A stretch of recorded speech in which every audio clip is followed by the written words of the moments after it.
तो एपिसोड 9 के शुरू में हम अकीरा के पास को देखते हैं, जिसमें उसके पापा उसके टोक्यो जाने की बात को मान जाते हैं और कहते हैं जाओ अपने सपने पूरे करो, चाहे वो कितने भी बड़े क्यों ना हो। बिना सपने देखे इंसान कभी भी आगे नहीं बढ़ता।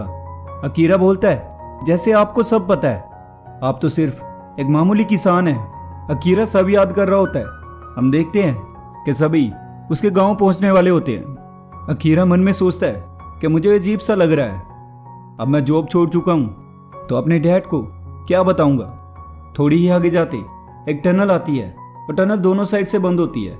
अंदर बहुत सारे ज़ॉम्बीज़ होते हैं। यह टनल अकीरा के गांव के पास होती है, इसलिए बैट्रिक्स बोलती है कहीं ये सारे तुम्हारे गांव वाले ना हो।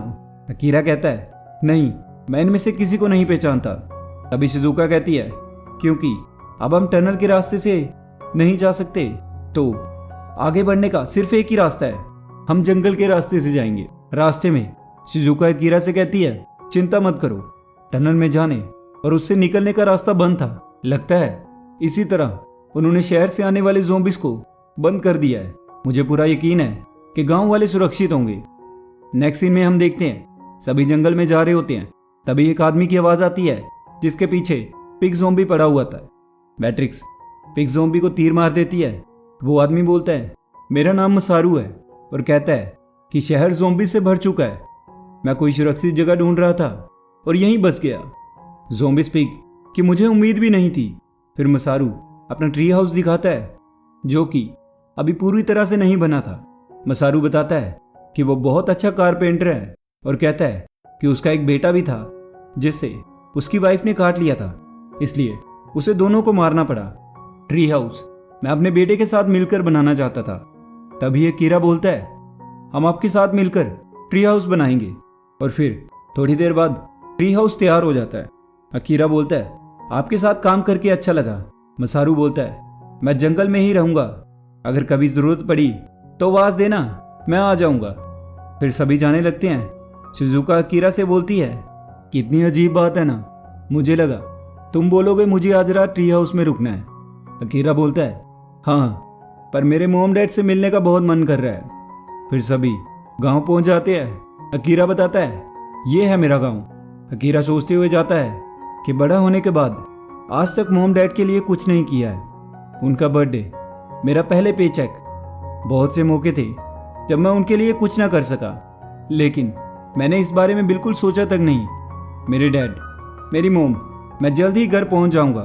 अकीरा गांव पहुंचता है तो वहां कोई नहीं होता। अकीरा घबराकर घर की ओर भागता है और घर के अंदर जाकर देखता है कि सभी पार्टी कर रहे होते हैं। अकीरा अपने मॉम डैड को देखकर रोने लगता है और बोलता है डैड आपका बहुत शुक्रिया। तभी अकीरा का डैड उसे और उसके दोस्तों को कहता है खतरनाक रास्ता पार करके थक गए होंगे, यहाँ बहुत सारे रूम हैं, थोड़ा आराम कर लो, बाकी सब तुम देख लेना बेटा। अकीरा को बोल के खेतों में काम के लिए चले जाते हैं। शिजुका बोलती है तुम्हारे डैड वैसे नहीं है जैसे मैंने सोचा था। अकीरा की मॉम लंच लाती है और बताती है कुछ जंगली पौधे हमने पहाड़ों से तोड़े थे और सब्जियां हमारे खेतों की है। हमारा गांव छोटा और सादा है, लेकिन इसे अपना ही घर समझो।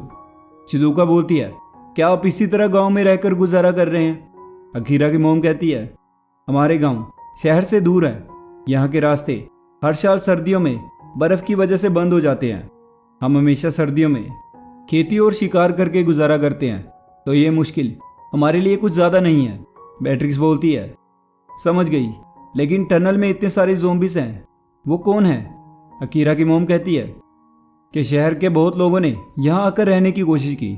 जब उन्होंने सुना यह गांव बिल्कुल सुरक्षित है, लेकिन उनमें से कुछ लोगों को इन्फेक्शन था और उन्होंने अपने साथ वालों में इन्फेक्शन फैला दिया।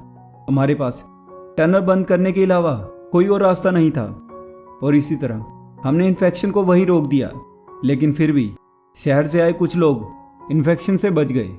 पिछले कुछ समय से गांव के लोग कम होते जा रहे थे और यहाँ बहुत जगह खाली थी, तो हमने उन्हें साथ रखा और वो घर उन्हें दे दिए।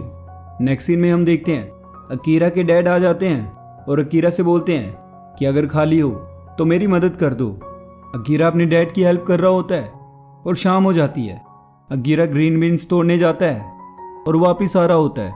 उसके डैड खांसते हैं और ब्लड आता है और वो अपने मन में बोलते हैं कि अभी मेरे पास ज़्यादा वक्त नहीं है। अकीरा आता है और कहता है, डैड क्या आपकी तबीयत खराब है? उसके पापा बोलते हैं, नहीं मैं एकदम ठीक हूँ। दोनों घर से वापस जा रहे होते हैं। रास्ते में उसे एक अजीब सा लड़का और कुछ लोग दिखते हैं। अकीरा के डैड बताते हैं कि ये वो लोग हैं जो शहर से आए हैं। नेक्स्ट सीन में हम उस लड़की को देखते हैं जिसका नाम कांता हिगुराशी होता है, जो बता रहा होता है क्यों और कब मैं उन लोगों से पीछे होना शुरू हो गया जो मेरे आसपास थे और मुझे पसंद नहीं किया जाता था। उसके दोस्तों के साथ भी सेम ही किया जाता था। वो लोगों से बहुत नफरत करते थे। तभी एक बकेट लिस्ट बनाते हैं जिनमें लिखते हैं एक असली गन चलाना, डायनामाइट से किसी जगह को उड़ाना। तभी उसकी दोस्त कहती है उस कंपनी को उड़ाना जिसमें उसकी बेइज्जती हुई थी। हम सब वो लोग हैं जिन्हें समाज ने एक्सेप्ट नहीं किया। अब हमारी बारी है वो सब करने की जो हम चाहते हैं। ये हमारे आखिरी हॉलीडेज हैं, क्योंकि एक ना एक दिन तो हम सब ने मर जाना है।